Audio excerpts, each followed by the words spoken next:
Radha Vallabh Sherwin. जय श्री कृष्णा महाराज जी। महाराज जी, भोग योनियां जिस किसी भी लोक में हो, चाहे ऊपर के लोक हो, पृथ्वी लोक हो या निम्न लोक हो, क्या उस भोग योनि में उन्हें आभास या संज्ञान रहता है कि वो किस पुण्य का फल या किस पाप का कष्ट भोग रहे हैं? नहीं, नहीं होता। ये तो सिद्ध पुरुषों को होता है, जो भगवान में निरंतर तन्मय है। उनको ही पता होता है कि मुझे जो शरीर की प्रतिकूलता या अनुकूलता दी गई है, ये किस कर्म का फल है। जिनको त्रिकालज्ञता प्राप्त हो गई है, सर्वज्ञता प्राप्त हो गई, नहीं तो माया का कार्य पर्दे से में ढक देना, हर बात को पर्दे में ढक देना।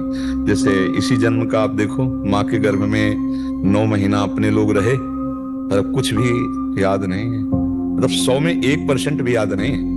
जो माँ के गर्भ में हम रहे, कष्ट सहा, उसका 1% भी याद नहीं हमें, नहीं याद नहीं। तो ऐसे ही जो इतना विस्मृति हमारे को किए हुए माया कि हमको ये अनुभव ही नहीं हो पाता कि हमारे किस कर्म का हमको ये फल प्राप्त हुआ है। क्योंकि कर्म पूर्व हुए हैं और फल अब मिल रहे हैं, तो पूर्व और वर्तमान और भविष्य त्रिकालज्ञता पे ही तो जानी जा सकती है। और हमारी अभी परसों हमने क्या खाया याद करना पड़ेगा, नहीं करना पड़ेगा। इतना जोर का विस्मरण की हवा चल रही माया की कि परसों 12 बजे खाया कि 10 बजे खाया और क्या खाया, उसके लिए थोड़ा रुकना पड़ेगा और गणित लगानी पड़ेगी परसों के लिए। लेकिन अगले शनिवार को आपने क्या खाया, अब इसके लिए बहुत जांच पड़ताल करनी पड़ेगी। पत्नी से, घर और परिवार से पूरा निर्णय निकालना पड़ेगा कि कहीं होटल में, कहीं घर में, कहाँ क्या कैसा, इतना। फिर पूर्व जन्म में हमारे क्या कर्म हुए और इस जन्म में मुझे उसका सुख मिल रहा है, दुख ये तो किसी भी को नहीं, ना मनुष्य को, ना पशु को, ना पक्षी को, किसी को भी नहीं। मेरे बस प्रश्न यही था कि भोग योनि वाले में ही क्या है। मनुष्य योनि की तो बात ठीक है जी, भोग योनि उसमें तो और मूढ़ता होती है। मनुष्य में तो विवेक होता है, मनुष्य तो बुद्धि प्रधान होता है, वो तो और मूढ़ता है। अन्य योनियों में तो और मूढ़ता है, तो फिर वहां तो गुंजाइश ही नहीं है। अब कोई ऐसे अज्ञानी बोले तो बात अलग है, लेकिन हम आपको शास्त्रीय पद्धति से कहते हैं कि वो उनको कुछ ज्ञान नहीं है।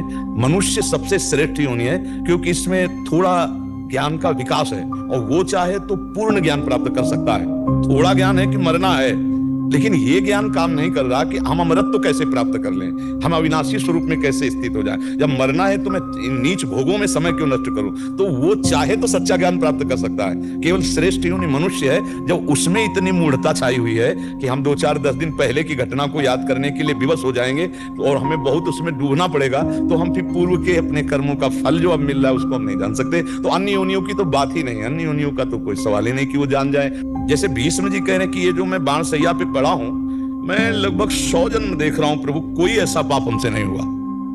तो मतलब उनकी भी देखने की सर्वज्ञता, अखंड ब्रह्मचारी भीष्म जो 12 भागवतों में एक सीमित है, पर असीम सर्वज्ञता श्री भगवान में विराजमान है। श्री भगवान ने कहा और थोड़ा आगे बढ़ करके देखो।